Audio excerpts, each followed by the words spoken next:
Welcome back to CIA Declassified. We're listening for the notes between the notes. During the Cold War, the airwaves were a battlefield, but if you were a Soviet censor, you weren't looking for Mozart. You were looking for burst of code or frantic English speech.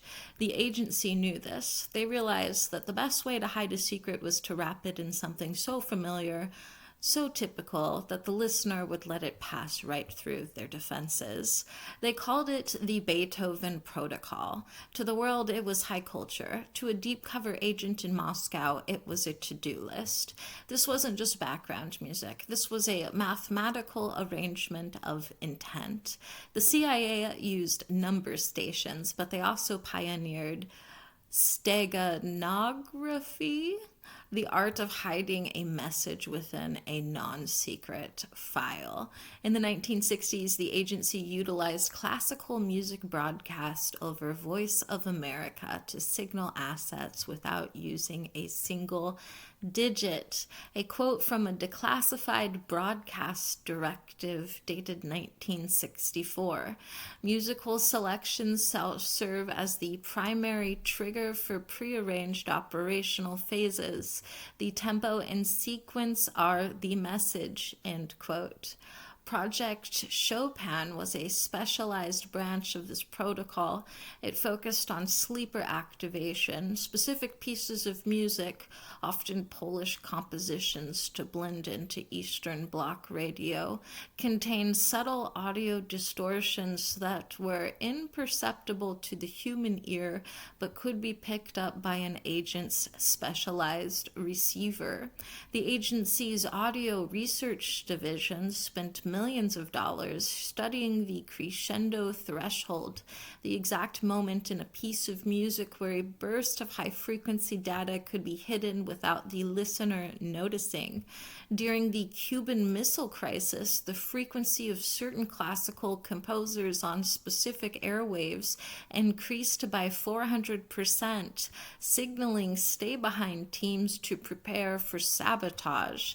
A quote from the former director of Central Intelligence, Richard Helms: "We learned that the ear hears what the mind expects. If the mind expects a symphony, it will ignore the static that contains a revolution." End quote. The CIA kept a musical library at Langley where every record was marked with a security value, determining which songs were safe for flash messages. Project CHOPIN utilized phase shifting, where two different radio stations would play the same music slightly out of sync. The overlap created a phantom signal that only an agent with a dual tuner could hear.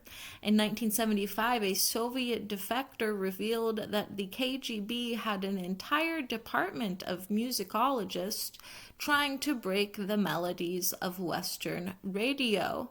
The Beethoven Protocol wasn't just for the radio. The agency also hid microdot messages inside the sheet music of traveling orchestras. The agency's Technical Services Division modified standard violins to have hollow sections capable of holding high-speed film. The Moonlight Sonata was the standard code for all assets stand down, used when a mission was compromised. Project CHOPIN specifically used the minute waltz to test the response time of sleeper cells in East Berlin. The CIA cooperated with the BBC to ensure that certain time signals, the pips before the news, were adjusted by milliseconds to convey intelligence. A declassified 1961 document shows the agency considered using subliminal percussion drum beats that would induce anxiety in Soviet listeners while signaling American spies. The Beethoven files were so secret that even the disc jockeys playing the music had no idea they were transmitting national secrets. The agency created propaganda playlists for West Berlin radio stations, ensuring that the most catchy classical pieces were aired during peak Soviet soldier commuting hours to maximize the chance of signal reception.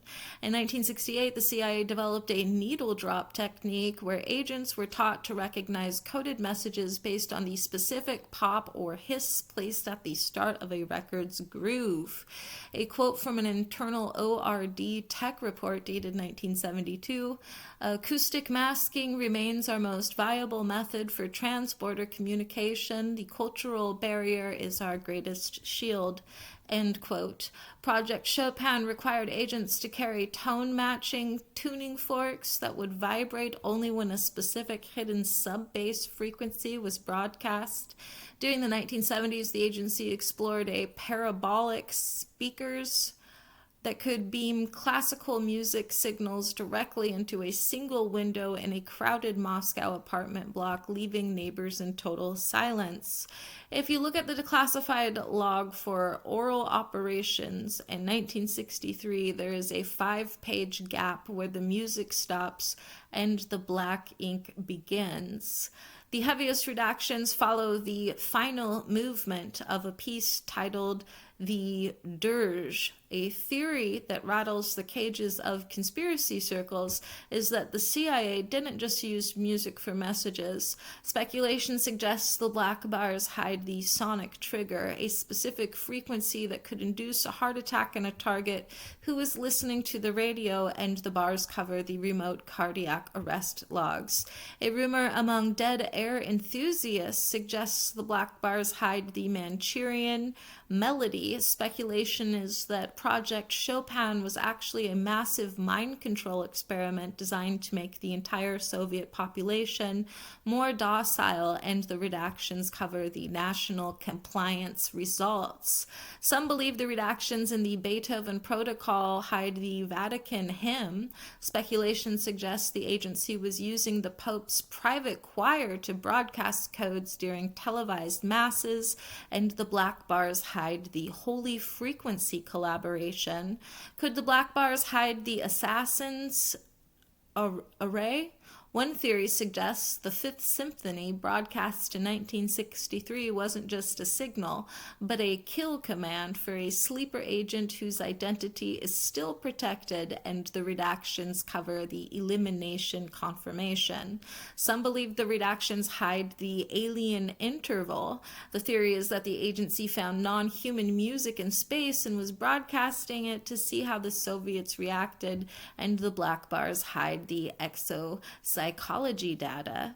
There's a theory that the black bars hide the DNA symphony. Speculation suggests the CIA discovered a way to broadcast audio that could rewrite a person's genetic code, and the redactions cover the cellular mutation logs.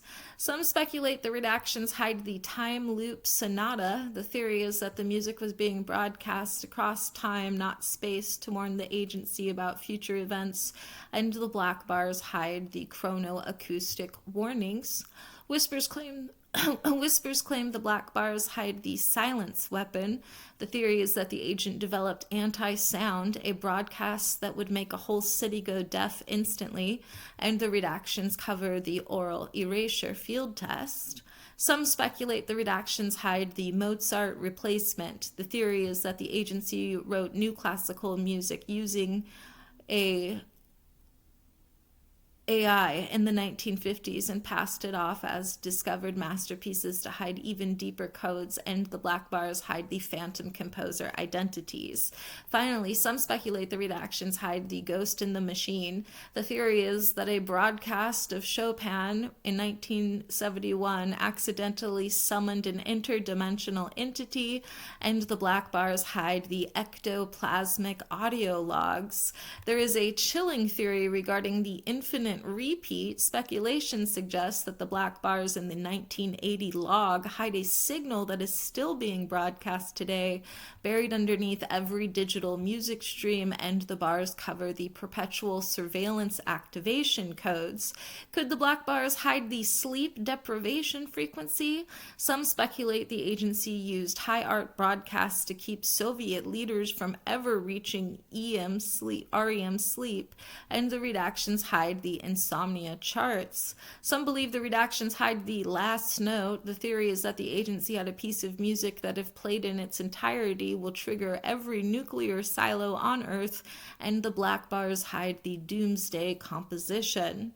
Is there a symphonic spy? One wild theory suggests the black bars hide a program where professional musicians were trained to play code using their vibrato, and the redactions cover the strings and shadow operative roster.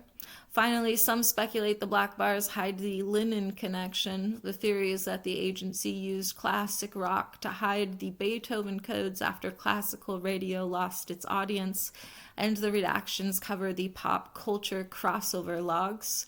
One legend from the Langley basement suggests the black bars hide the infrasonic key.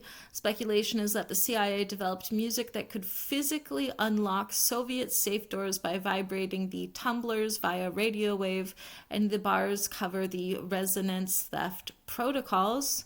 Could the black bars hide the Wagner weather controller?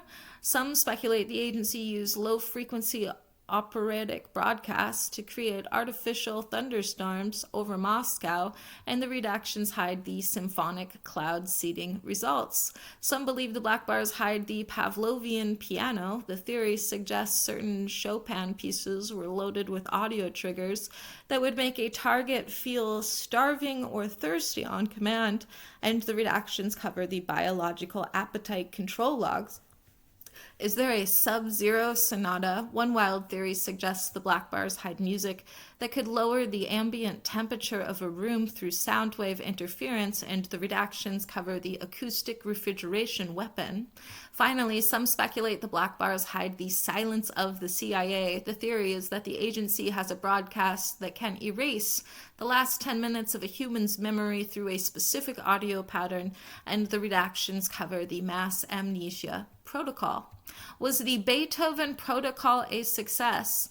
Operationally, it was a masterpiece. It allowed for years of invisible communication that the Soviets could never fully block without banning Western music entirely.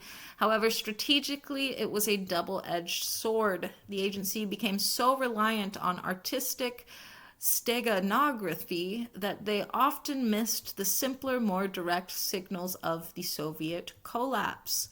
The sound of secrets changed the way we hear the world and led to many operational breakthroughs, such as advanced steganography, the ability to hide complex data in lossy analog signals like radio, psychological acoustic profiling, understanding how the brain filters out repetitive patterns in music, clandestine broadcast synchronization, mastering the art of using two separate radio towers to create a localized shadow signal, microdata compression. The early precursors to digital audio watermarking were born in the Project CHOPIN labs. The airwaves are never truly empty. They are filled with the ghost of 1,000 songs and the whispers of 100 spies. The next time you hear a classical piece on the radio, listen to the silence between the movements, because in the world of the CIA, the music is just the beginning. Thanks for listening. Join us next time as we're going to explore the Diet Love Pass CIA theory. In 1959, 9 hikers died in the snow under compelling natural force. We'll uncover an internal CIA memo that discusses the incident not as a tragedy, but as a botched delivery of radioactive clothing. Was the unknown force actually an agency parachute drop gone horribly wrong? And what about the orange spheres reported in the sky? Join us for The Mountain of the Dead. In the meantime, I'll see you in the archives.